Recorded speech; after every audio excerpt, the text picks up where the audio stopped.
Hello, and welcome to my presentation on the sectarian conflicts in Myanmar. So my presentation is titled Discipline, Democracy, and Humanitarian Crisis. A little bit of background on Myanmar. It's home to more than 55 million people and over 135 different ethnic and religious groups. So it's a smaller country. You can see, actually, I'm just going to go back a slide, the little red portion on the globe there, that's Myanmar. So it's not a horribly big country, but it does have 55 million people in it, with a lot of different groups. Over 70% Buddhist, and of those, the majority are Burmese speaking and ethnic Burmese. So the majority are Burmese ethnic majority, and they practice Buddhism.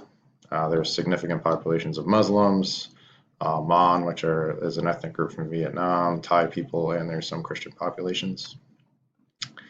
So this little map here, just to kind of describe what's going on with the country itself. Geographically, the main central portion is the Irrawaddy River Valley, and that's where most of the people live.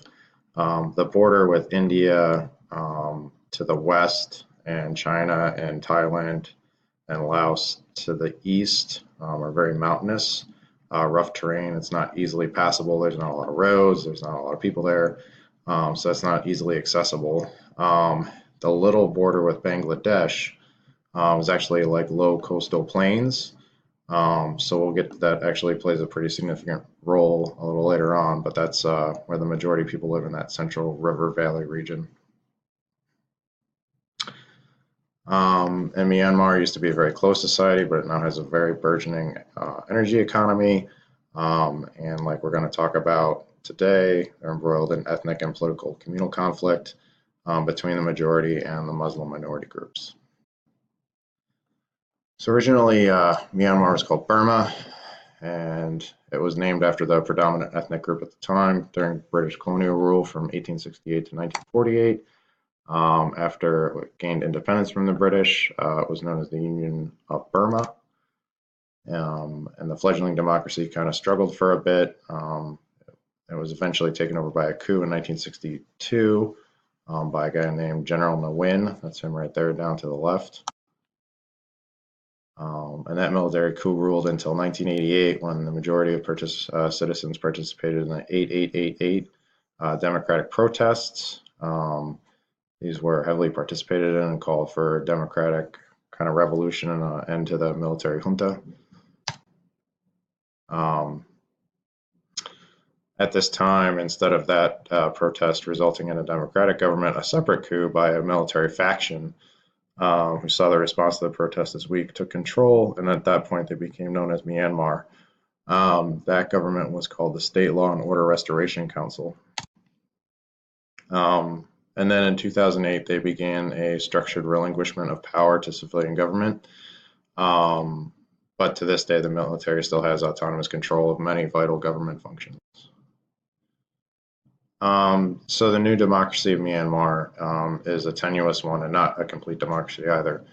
In 2008, the Myanmar military approved a new constitution that was set by a legislature of democratically elected officials, but it insisted on a very slow transition.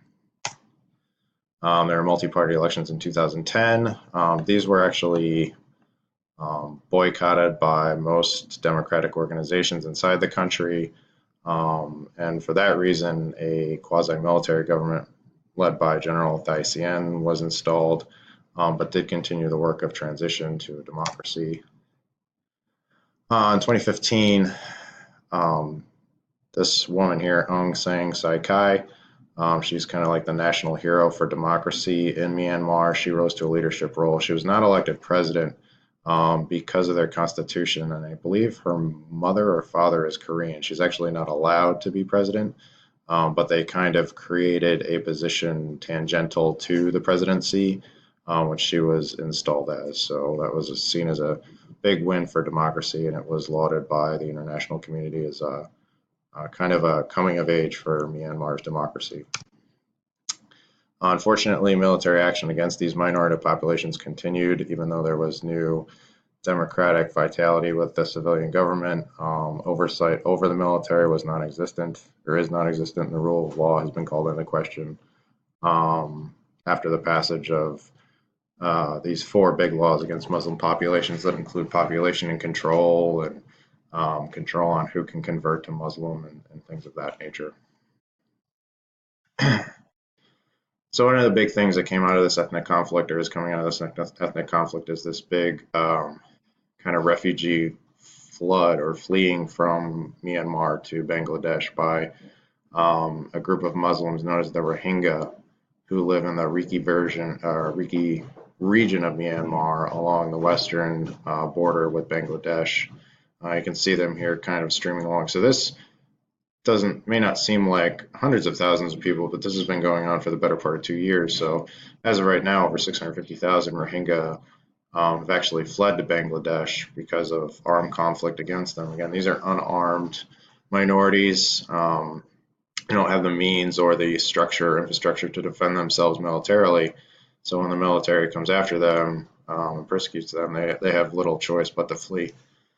This has gotten a lot of attention in the news. Something that doesn't, though, is there's a lot of other groups who live in the north and in the east who don't have this option. Again, we talked about how Bangladesh has this low coastal plain border with Myanmar. This allows the Rohingya to flee across it, whereas other groups like Muslims in the east and Christians in the north are internally displaced peoples or IDPs. Despite international pressure and diplomatic interventions, this conflict continues. Just the other week, the Bangladeshi government kind of threw up their hands and said, enough is enough.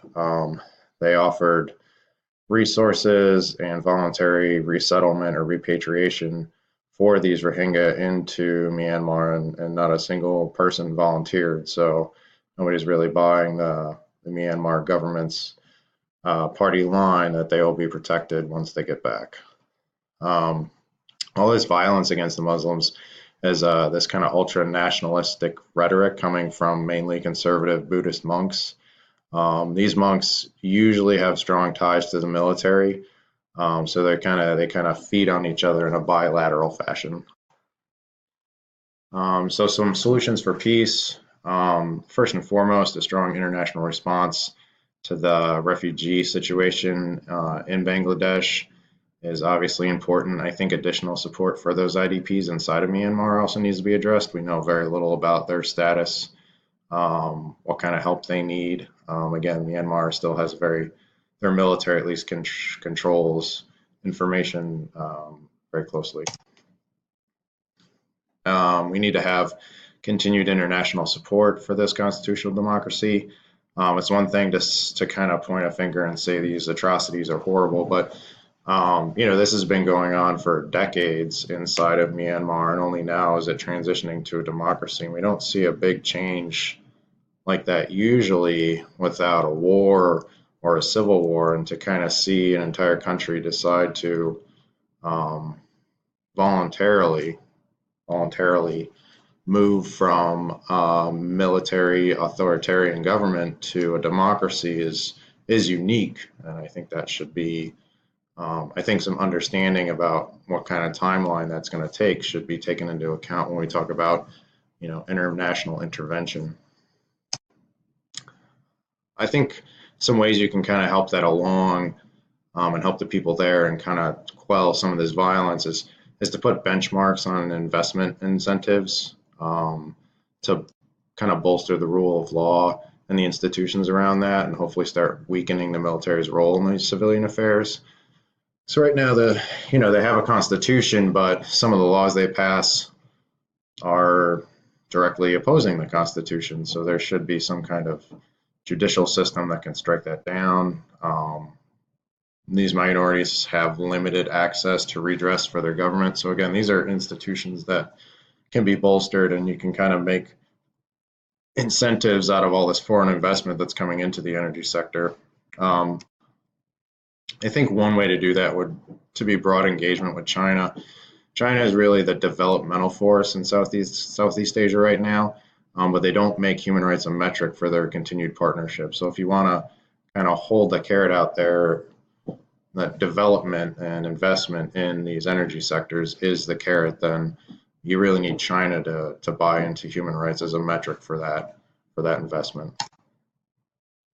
And then multilateral support for public-private partnerships with predominantly Muslim countries. Indonesia is a great example. They're in the region. They could be a stabilizing force, although they don't have the resources. And other Middle Eastern countries with predominantly Muslim countries do have very well-developed energy sector economies and could be good partners for Myanmar. And finally, because it is a new constitution and they're still promulgating a lot of the laws, they should consider European-style anti-hate speech laws. It's kind of foreign to us in the United States, but for a lot of the world, freedom of speech is limited, and this would help kind of temper down some of the very insightful things that these ultra-conservative monks spread. You know, there's a lot of Islamophobia in Myanmar. So, you know, limiting that or creating punishment for that could help quell some of it. And those are my suggestions. Thanks for listening, and we'll see you later.